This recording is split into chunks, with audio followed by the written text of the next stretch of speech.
आज का हमारा विषय है प्रिंसिपल ऑफ स्कूल, यानी कि विद्यालय का प्रधानाचार्य। विद्यालय का प्रधानाचार्य बहुत ही महत्वपूर्ण होता है किसी भी विद्यालय में। यदि कहा जाए तो सारे विद्यालय प्रशासन की धुरी प्रधानाचार्य होता है, और विद्यालय की प्रोग्रेस को अगर हम नापना चाहते हैं तो उसके लिए हमारे पास की डिटर्मिनेंट है कि हम प्रधानाचार्य की क्वालिटीज को देखें, उनके वर्क को देखें, उनके एडमिनिस्ट्रेशन को देखें, उनके कार्यों से हम, उनके प्रेजेंटेशन से हम जो है स्कूल की प्रोग्रेस को मेजर कर सकते हैं। विद्यालय में प्रधानाचार्य एक लीडर भी है, वो नेतृत्व प्रदान करते हैं। समस्त जो विद्यालय के छात्र हैं, शिक्षक हैं, कर्मचारी हैं, वे सभी उनकी लीडरशिप में काम करते हैं। एक दूसरे अर्थ में अगर हम देखते हैं तो लीडरशिप सोसाइटी को भी प्रधानाचार्य प्रदान करते हैं, क्योंकि वे समस्त समाज के आदर्शों को, नियमों को, कल्चर को विद्यालय में प्रतिस्थापित करने का कार्य करते हैं। तो इस प्रकार वे समाज का भी नेतृत्व विद्यालय के अंतर्गत करते हैं। प्रिंसिपल स्कूल और सोसाइटी उन दोनों के बीच की एक बहुत ही अहम कड़ी है, जो कि दोनों के बीच में कितना इंटरैक्शन होगा, किस तरह से दोनों के बीच में आदान प्रदान होगा विचारों का, कार्यों का, इसका निर्वाह करते हैं। और जैसा मैंने पहले कहा कि हमारे एजुकेशन के फील्ड में एक बहुत इंपॉर्टेंट पोजीशन रखते हैं हमारे विद्यालय के प्रधानाचार्य। तो इतनी अहम जिम्मेदारी का निर्वहन करने के लिए प्रधानाचार्य में बहुत ही विशिष्ट गुण होने चाहिए। उनके अंदर कुछ पर्सनल गुण, कुछ प्रोफेशनल गुण होने चाहिए। तो पहले हम व्यक्तिगत गुणों की बात करते। व्यक्तिगत गुणों की अगर हम बात करें तो एक सेल्फ पर्सनालिटी, एक सेल्फ मेड पर्सनालिटी होना चाहिए, एक प्रखर व्यक्तित्व होना चाहिए, अच्छी स्वास्थ्य का उनको स्वामी होना चाहिए, क्योंकि प्रिंसिपल का काम मात्र पढ़ाना या मात्र प्रशासन नहीं है। उनको वैरायटी ऑफ जॉब्स करने पड़ सकते हैं। उनके टाइम का जो काम करने का जो ड्यूरेशन है वो भी औरों से कहीं ज्यादा होता है, और इसके बाद भी होता है। विद्यालय के शुरू होने से पहले, विद्यालय के शुरू होने के बाद तक। तो एक अच्छी हेल्थ का, अच्छे स्वास्थ्य का स्वामी भी उनका होना आवश्यक है। सेल्फ कॉन्फिडेंस, आत्मविश्वास का होना उनके अंदर अत्यंत आवश्यक है कि मैं जो भी कार्य कर रहा हूं वो अपने नॉलेज के बल पे, अपने एक्सपीरियंस के बल पर, उनकी ट्रेनिंग के बल पर, प्रशिक्षण के बल पर उनके अंदर आत्मविश्वास होना अत्यंत आवश्यक है। फ्रैंकनेस, सहजता, किसी भी बात को सहज रूप से प्रस्तुत कर देना। कोई समस्या है, कोई परेशानी है, कोई घटना है इस तरह की, उनको सहज भाव से छात्रों से, शिक्षकों से या अभिभावकों से शेयर कर लेना, उसको उस तरह से प्रस्तुत कर लेना, ये भी उनके स्वभाव में होना चाहिए। पेशेंस एंड टॉलरेंस, धैर्य और सहिष्णुता, ये एक ऐसा गुण है कि जो प्रधानाचार्य के लिए अत्यंत आवश्यक है, क्योंकि उनके सामने रोज नई नई परेशानियां, नई नई समस्याएं आती रहती है। उन पर धैर्य पूर्वक विचार करना, उनको सुनना, उन पर उचित निर्णय लेना, ये बहुत आवश्यक है। इसी प्रकार रिसोर्सफुलनेस, संसाधनों से युक्त होना। यहां पर जब हम संसाधन की बात करते हैं तो मानव संसाधनों की बात भी करते हैं, और हमारे विद्यालय के अंदर टीचिंग लर्निंग जो रिसोर्सेज हैं उनकी बात भी हम कर रहे हैं। तो समाज से किस प्रकार विद्यालय के अपलिफ्टमेंट के लिए सहयोग लेना है, या विद्यालय किस प्रकार समाज को सहयोग कर सकता है, ये रिसोर्सफुलनेस, ये संसाधन युक्त होना प्रधानाचार्य के लिए बहुत आवश्यक है। पॉजिटिव एटीट्यूड होना, सकारात्मक दृष्टिकोण उनके अंदर होना चाहिए। किसी भी बात को सिर्फ सुनकर ही नकार देना, या किसी सिरे पर, या बायस्ड होना, जजमेंटल होना, ये उनके अंदर नहीं होना चाहिए, बल्कि पॉजिटिव एटीट्यूड, सकारात्मक दृष्टिकोण होना चाहिए। फीलिंग ऑफ सिंपैथी, क्योंकि प्रधानाचार्य या principal is epitome of school, वो सबसे शीर्ष पद है। तो यहां पर उनके अंदर सिंपैथी की फीलिंग, सहानुभूति का भाव अपने विद्यार्थियों के प्रति, अपने कर्मचारियों के प्रति, अपने शिक्षकों के प्रति अत्यंत आवश्यक है। प्रोफेशनल क्वालिटीज आती है इसके पश्चात।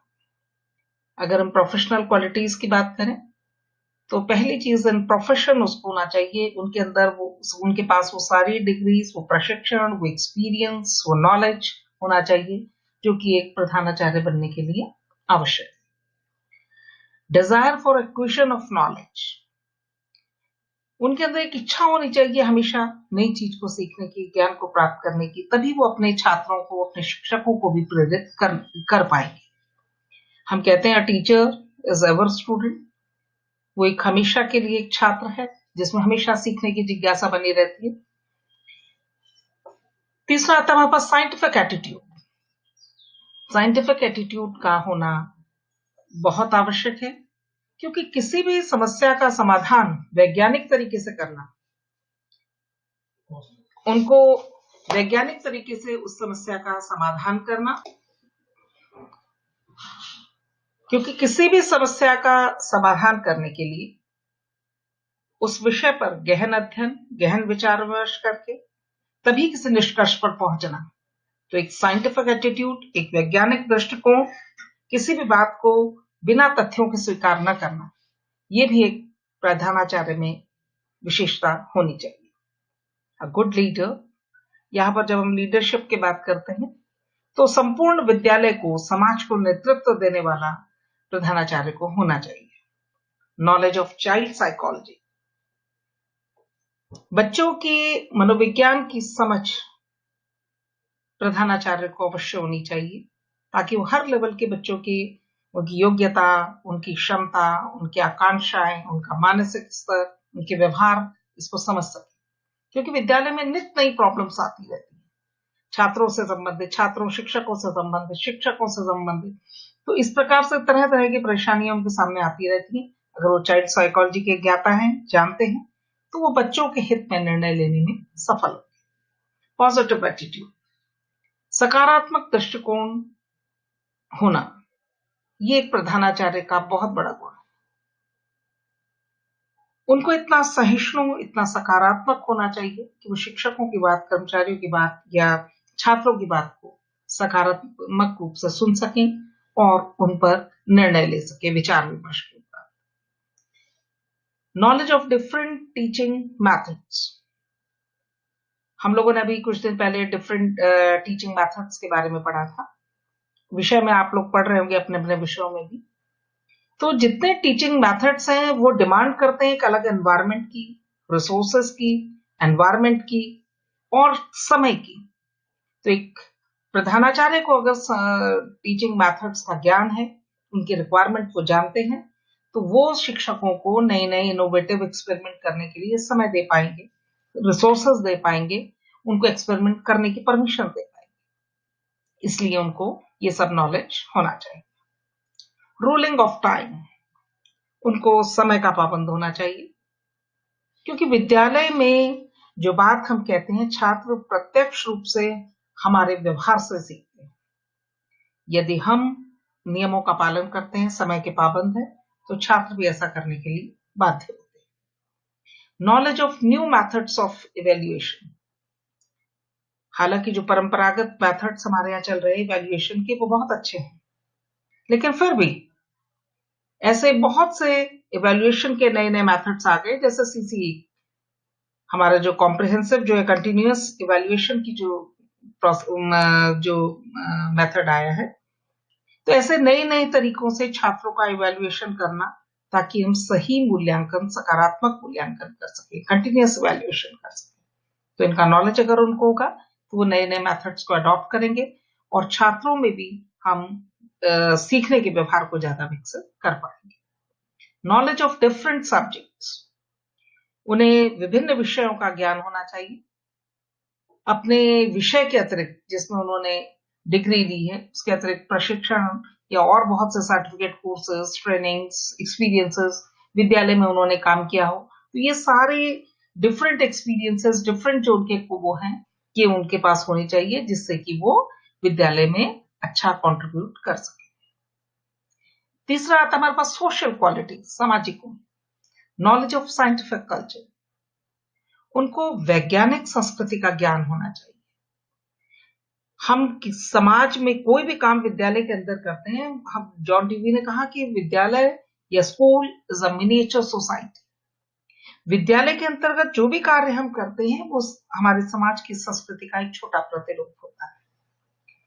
उसको किस प्रकार से वैज्ञानिक ढंग से उस कल्चर को विकसित किया जाए, अंधविश्वास, रूढ़िवादिता या जो बैकवर्डनेस है या परंपरा के नाम पर जो हम लोग ढकोसला करते हैं, उन चीजों को ना वो करते हुए साइंटिफिकली कल्चर को अडॉप्ट करना, उसको आगे बढ़ाना, ये नॉलेज उनको होना चाहिए। तभी वो समाज को कंट्रीब्यूट कर पाएंगे, समाज में अपना सहयोग दे पाएंगे। Impartial attitude. समाज में बहुत से वर्ग हैं, बहुत से कास्ट हैं, क्लास हैं, लेकिन इम्पार्शियल होना चाहिए प्रधानाचार्य को। उनको समता से सबके साथ व्यवहार करना चाहिए, सबके प्रति दृष्टिकोण रखना चाहिए। Appropriate organiser. विद्यालय के अंतर्गत आपने देखा होगा बहुत से इवेंट्स का ऑर्गेनाइजेशन होता रहता है। कभी प्रवेश होते हैं, कभी परीक्षाएं होती हैं, कभी कल्चरल इवेंट्स होते हैं, कभी स्पोर्ट्स होते हैं, कभी एनुअल डे सेलिब्रेशन होता है, कभी हम बाहर से लोगों को इवेंट के लिए इनवाइट करते हैं, कभी हम समाज में इवेंट्स के लिए जाते हैं। तो इस तरह से बहुत सारी इवेंट्स जो है ऑर्गेनाइज होती रहती है विद्यालय के अंतर्गत या समाज में। तो प्रधानाचार्य को एक अच्छा ऑर्गेनाइजर होना है, क्योंकि उस सफल कार्यक्रमों के लिए उनका एक अच्छा ऑर्गेनाइजर होना आवश्यक है। फीलिंग ऑफ सोशलिटी, सामाजिकता की भावना। समाज को विद्यालय की आवश्यकता है, विद्यालय को समाज की आवश्यकता है। तो इस भाव को समझकर समाज से सहयोग लेना और समाज को अपना सहयोग देना, ये सोशल क्वालिटी उनके अंदर होनी चाहिए। जैसे विद्यालय को संसाधनों की आवश्यकता है, तो समाज में बहुत से ऐसे स्वयंसेवी संगठन हैं, बहुत से ऐसे दानदाता हैं, ये ऐसे लोग हैं, एजुकेशनिस्ट हैं, जो कि विद्यालयों को सहयोग देना चाहते हैं।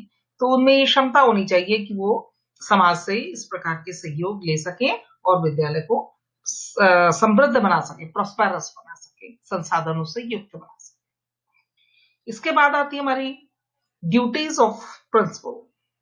प्रधानाचार्य के उत्तरदायित्व, उनके कर्तव्य। एक तो उनकी एजुकेशनल ड्यूटीज होती है, शैक्षिक दायित्व, कि क्या हमारे जो है विद्यालयों में छात्र जो है क्या पढ़ेंगे, क्या करेंगे, शिक्षा से संबंधित समस्त कार्यों का बंटवारा।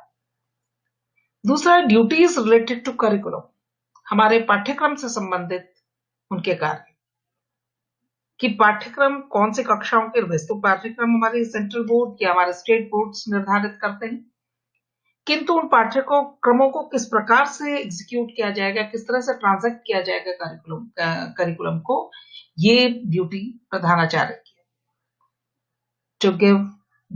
To develop dynamic nature of students, छात्रों को मात्र मानसिक विकास करना उनका या उनको सिर्फ ज्ञान देना, ये विद्यालय का कल्चर नहीं है। छात्रों का डायनामिक नेचर उनके डेवलप करना। छात्र पढ़ने में अच्छा है, साथ साथ कल्चर में अच्छा है। छात्र पढ़ने में अच्छा है लेकिन डिबेट्स में अच्छा है। मतलब उनकी जितनी भी खूबियां हैं, इनेट नेचर है, जो गॉड गिफ्टेड उनके अंदर क्वालिटीज हैं, टैलेंट्स हैं, उन सबको डेवलप करना, उसके लिए डिफरेंट प्रोग्राम्स ऑर्गेनाइज करना, ये भी प्रधानाचार्य की ड्यूटी है, जिससे कि छात्रों को एक्सपोजर मिले और वो उन क्रियाओं में भाग लेकर अपने टैलेंट को निखार सके। सिलेक्शन ऑफ टेक्स्ट बुक्स, वैसे तो टेक्स्ट बुक्स जिस बोर्ड के अंतर्गत विद्यालय आता है उसके द्वारा निर्धारित कर दी जाती हैं, लेकिन फिर भी कुछ फ्लेक्सिबिलिटी है कि कुछ टेक्स्ट बुक आप एक्स्ट्रा लगा सकते हैं, या फिर जो प्राइवेट स्कूल्स हैं वो टेक्स्ट बुक के सिलेक्शन के लिए काफी हद तक फ्री भी है। तो यहाँ पर उनकी ड्यूटी बहुत ज्यादा बढ़ जाती है कि वो किस तरह से टेक्स्ट बुक का सिलेक्शन करते हैं छात्रों के सर्वांगीण विकास के लिए। To develop the feeling of self confidence in the students, छात्रों में आत्मविश्वास की वृद्धि कैसे की जा सकती है? जब छात्र क्रिया के साथ साथ, अनुभव के साथ साथ अगर वो पढ़ाई करते हैं, उनको बार बार जो है अपॉर्चुनिटीज दी जाती हैं, उनके समक्ष चैलेंजेस रखे जाते हैं, उनको बार बार काम करने का, अनुभव करने का मौका मिलता है, तो ये सब छात्रों में सेल्फ कॉन्फिडेंस डेवलप करता है। तो ये सारी अपॉर्चुनिटीज मुहैया कराने की जिम्मेदारी हमारे प्रधानाचार्य की होती है। Development of feeling of student union, छात्रों में एकता का भाव लाना। आपने देखा होगा विद्यालयों में गणवेश होता है, यूनिफॉर्म में छात्र आते हैं, उनके अंदर एक समभाव रहे, सभी स्टूडेंट अपने को एक समझे, उनके अंदर कोई सुपीरियरिटी इंफीरियरिटी कॉम्प्लेक्स या इस तरह की चीजें, तो इस तरह की फीलिंग लाने का काम विद्यालय में, ऐसे नियम लागू करना, ऐसा वातावरण प्रदान करना, ऐसे निर्णय लागू करना, ऐसा अनुशासन व्याप्त करना, ये सब विद्यालय के प्रधानाचार्य की ड्यूटीज होती है। To develop the healthy traditions in the students, आपने देखा होगा अलग अलग विद्यालयों के अपने अपने ट्रेडिशंस होते हैं, अपने अपनी परंपराएं होती हैं। कहीं विद्यालय में सबसे पहले जाते ही जो है प्रार्थना सभा होती है, कहीं विद्यालयों में जो है पीटी या आपने देखा होगा न्यूज रीडिंग या आज का विचार, इस तरह की बातें होती हैं। कहीं पर जो है शिक्षक किसी एक विषय को 2 मिनट छात्रों के साथ उस पर बात करते हैं, इस तरह की परंपराएं होती हैं। कहीं छात्रों के अंदर जाते वक्त, छुट्टी के समय जाते वक्त गीत गाकर जाना या ड्रिल के साथ जो है मूव करना घर की तरफ, इस तरह की परंपराएं होती है। तो अलग अलग विद्यालय अलग अलग परंपराएं बनाते हैं, हेल्दी ट्रेडिशंस बनाते हैं, जिससे कि उनके स्टूडेंट्स जो हैं उनमें अच्छी परंपराओं का विकास हो। तो ये ड्यूटी भी प्रधानाचार्य की।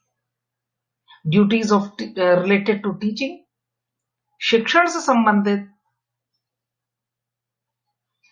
जिम्मेदारी, ये सबसे प्राइम ड्यूटी है प्रिंसिपल की, कि कौन शिक्षक क्या पढ़ाएगा, हर शिक्षक को बराबर पीरियड मिले, बराबर उनमें उनका काम हो, और साथ ही साथ विद्यालय में टीचिंग प्रॉपर चले, छात्र को पढ़ने के पूरे अवसर मिले।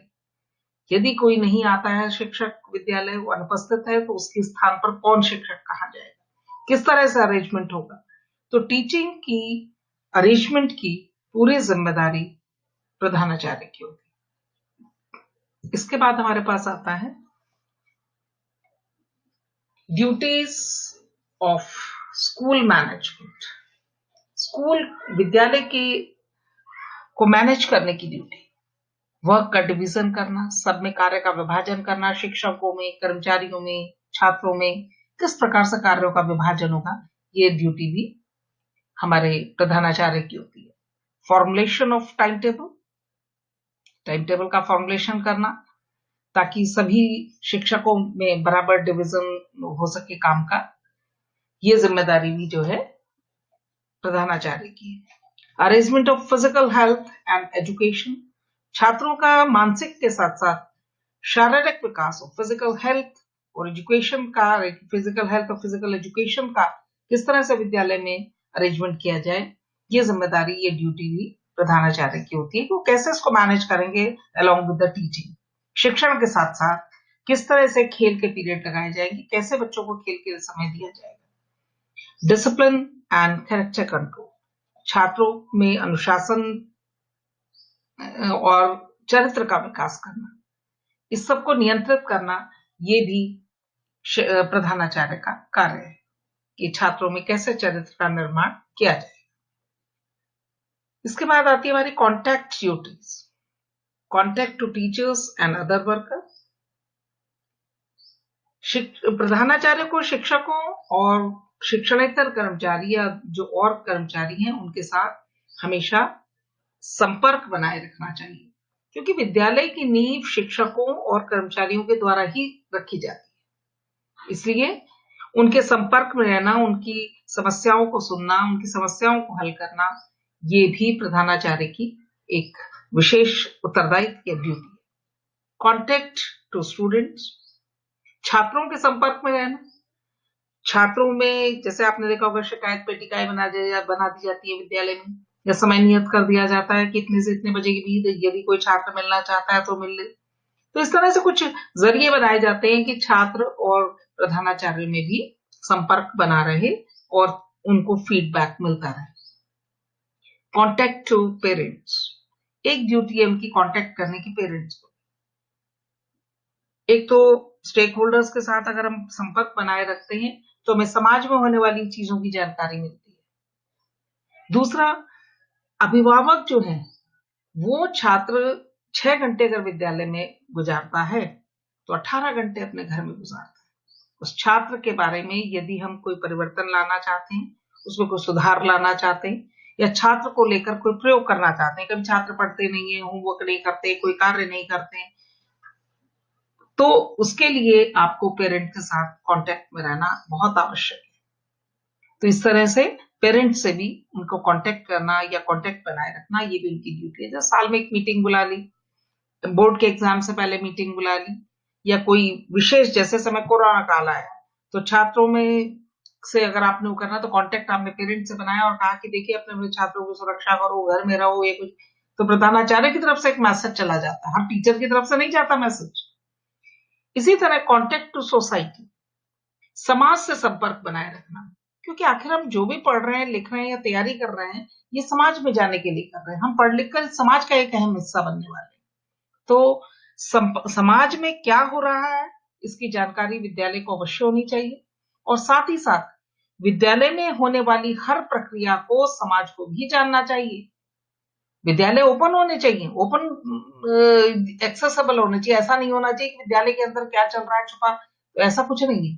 तो समाज के बारे में जानकारी, या समाज तक हमारी पहुंच और समाज की हम तक पहुंच, दोनों का आपस में इंटरेक्शन, आदान प्रदान, ये कराने की ड्यूटी हमारे प्रधानाचार्य की होती है।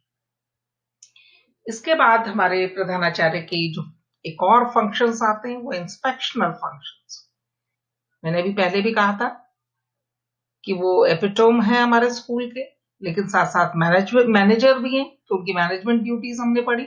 अब हम उनके इंस्पेक्शन, क्या उनको इंस्पेक्शन करना चाहिए। पहला है टीचिंग वर्क, शिक्षण कार्य का निरीक्षण उनको करना चाहिए कि शिक्षण वर्क प्रॉपर हो रहा है या नहीं, क्योंकि स्कूल प्राइमरीली इसी काम के लिए बनाए गए हैं कि वहां पर शिक्षण कार्य प्रॉपर हो, छात्रों को पढ़ाया जाए। दूसरा आता है लेबोरेटरीज। हमारी जो लेबोरेटरीज हैं, हमारी जो लाइब्रेरीज हैं, उनका इंस्पेक्शन करना कि वो अपडेट है नहीं है, या उनमें क्या जरूरत है, या किस तरह छात्र उसका इस्तेमाल कर रहे हैं नहीं कर रहे हैं, शिक्षक उनका पढ़ाते वक्त प्रयोग कर रहे हैं नहीं कर रहे हैं, या लाइब्रेरी जो है या लेबोरेटरी है उसमें अपडेशन की जरूरत है, कहां से किस तरह से किया जाएगा, ये सब उनके इंस्पेक्शन फंक्शंस में आता है। इसके बाद आता है हॉस्टल। हमारा जो हॉस्टल है वो, अगर विद्यालय में हॉस्टल है तो उसकी जिम्मेदारी, एक छात्र अपना घर छोड़कर जब हॉस्टल में रहता है तो ये प्रधानाचार्य, उसके अभिभावक भी हैं, वार्डन तो है ही है, लेकिन सुप्रीम जो होल सोल जिम्मेदारी होती है वो प्रधानाचार्य की भी होती है। तो इसलिए उसका इंस्पेक्शन करना, बच्चों को अच्छे से फूड मिल रहा है नहीं मिल रहा है, उनको समय पर वो उठ रहे हैं, समय पर काम कर रहे हैं, उनके लिए रिक्रिएशनल फैसिलिटीज है नहीं है वहां पर, या किस तरह का उनको स्टैंडर्ड का खाना मिल रहा है, या उनके रहने सोने या किसी चीज में कोई बाधा तो नहीं है, ये सब इंस्पेक्शन करना भी उनका काम है। को करिकुलर एक्टिविटीज, विद्यालय में टीचिंग के अलावा, लेबोरेटरी लाइब्रेरी वर्क के अलावा को करिकुलर एक्टिविटीज बहुत इंपॉर्टेंट है, जो कि एक पूरे स्कूल का एक एनवायरमेंट बनाती है, लर्निंग एनवायरमेंट। तो को करिकुलर एक्टिविटीज को एग्जीक्यूट करना, उनको ऑर्गेनाइज करना, उनको सफल बनाना, और वो अपने उद्देश्य में सफल हो, छात्रों का सर्वांगीण विकास करने में, उनका ऑलराउंड डेवलपमेंट करने में सफल हो, इसकी ड्यूटी भी इसका प्रिंसिपल की है। इसलिए उनको बार बार ये इंस्पेक्शन करते रहना चाहिए कि विद्यालय में समय समय पर को करिकुलर एक्टिविटीज हर क्लास वाइज या ग्रुप वाइज, जैसे होता है हमारे प्राइमरी में या जूनियर में या माध्यमिक में, तो किस तरह से वो हो रही है नहीं हो रही है, जो उनके लिए असाइन्ड है जो करिकुलर एक्टिविटीज, को करिकुलर एक्टिविटीज, तो ये इंस्पेक्शन करना उनका काम। अब जब वो हमारे फैमिली के, स्कूल फैमिली के सुप्रीम है, तो उनको कुछ राइट्स भी है, तो उनको उन राइट्स का पता होना चाहिए कि मेरे को स्टूडेंट्स रिलेटेड क्या राइट है मेरे पास। आपने देखा होगा छात्र को विद्यालय से कोई घटना हो जाती है, छात्र को विद्यालय से निकाल दिया जाए, या उसको कुछ दिन के लिए एक्सपेल किया जाए, या उसके पेरेंट्स को बुलाया जाए, क्या किया जाए, ये प्रिंसिपल का राइट है कि किस बात के लिए क्या वो प्रयोग करेगा अपने अधिकारों का। टीचर रिलेटेड राइट, टीचर्स के साथ कोई इंजस्टिस होता है या टीचर्स की कोई कंप्लेन है या टीचर्स कोई समस्या लाते हैं, तो प्रधानाचार्य के पास उनको अपने राइट्स का पता होना चाहिए कि शिक्षकों से संबंधित कहां तक मेरा जुरिडिक्शन है, कहां तक मेरा क्षेत्राधिकार है, कहां तक मेरे अधिकार क्षेत्र है, ये उनको पता होना चाहिए। इसी तरह ऑफिस रिलेटेड राइट्स, ऑफिस या उनका जो कार्यालय है उसमें उनके क्या अधिकार हैं। एग्जाम रिलेटेड राइट, आप जानते हैं कि हमारे जो एग्जामिनेशन सिस्टम है उसमें सीनियर सुपरिंटेंडेंट जो है वो प्रिंसिपल ही होता है परीक्षा के दौरान। सारी जिम्मेदारी अगर पेपर लीक आउट होता है या नकल होती है या कोई दुर्घटना होती है या विद्यालय के अंदर कोई भी वो होता है, तो आपने देखा उसकी सारी जिम्मेदारी प्रिंसिपल की होती है। इसी तरह right related to increasing the teaching level, इसी तरह कि उसको टीचिंग लेवल को इंक्रीज करने के लिए, बढ़ाने के लिए, एनहांस करने के लिए, ये भी उनके पास राइट है कि वो किसी भी उस तक जा सकते हैं, किसी को भी कोई कार्य सौंप सकते हैं या कोई भी स्टेप वो उठा सकते हैं। तो ये उनके राइट्स हैं विशेष, जो उनको पता होने चाहिए और वो उसका इस्तेमाल पढ़ाते वक्त, विद्यालय में कार्य करते वक्त कर सकते हैं। तो हमारे जो प्रिंसिपल हैं वो लीडर है स्कूल के, coordinator between management and teacher, जहां पर मैनेजमेंट है वैसे तो गवर्नमेंट या टीचर्स के बीच में, अगर वो गवर्नमेंट स्कूल है, अगर वो प्राइवेट स्कूल है तो मैनेजमेंट और टीचर्स के बीच में वो कोऑर्डिनेट करने का काम भी करते हैं और प्लानिंग का काम करते हैं, वर्क डिवाइड करने का, वर्क अलॉट करने का काम करते हैं और इसके अलावा जो है स्मूथ फंक्शनिंग विद्यालय की किस तरह से हो, किस तरह से विद्यालय को सहज चले, इसके लिए सारी प्लानिंग करना, ये हमारे प्रिंसिपल का काम होता है।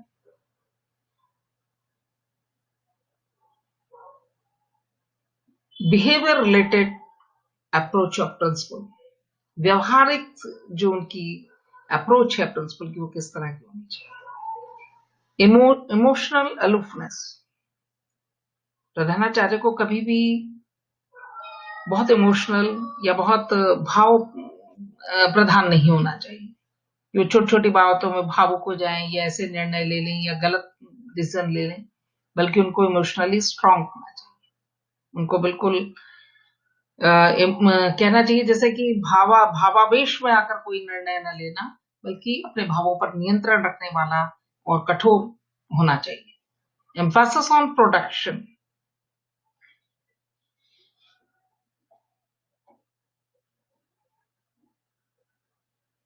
इसी प्रकार हमारे जो प्रधानाचार्य हैं उनके अंदर अच्छा प्रोड्यूस करने की, कि मेरे छात्र विशेष जो है बने, वो उनमें उनका जो टैलेंट है वो डेवलप हो, मेरे छात्र डायनामिक बने, इस तरह एक नया प्रोडक्शन की उनके अंदर या एम्फेसिस ऑन प्रोडक्शन, इस तरह की उनकी फीलिंग या अप्रोच, उनका व्यवहार होना चाहिए। थर्स्ट, उनके अंदर काम के प्रति या क्वालिटी के प्रति एक थ्रस्ट होनी चाहिए। तो इस तरह से, और रिलेशन कंसिडरेशन, रिश्तों को अहमियत देना, उनको कंसीडर करना, उनको महत्व देना और उन पे उसी अनुरूप जो है निर्णय लेना, इस तरह का हमारे प्रधानाचार्य को होना चाहिए। तो इस प्रकार हमने देखा कि हमारा जो प्रधानाचार्य हैं, जो कि हमारे ऑर्गेनाइजेशन के लीडर हैं, उनको बहुत सपोर्टिव पर्सन होना चाहिए स्टाफ के लिए, स्टूडेंट्स के लिए। और लास्ट में मैं कहेंगे कि he should be a person of high character, एक उच्च चारित्रिक व्यक्तित्व का मालिक उनको होना चाहिए। That's all today. Thank you very much.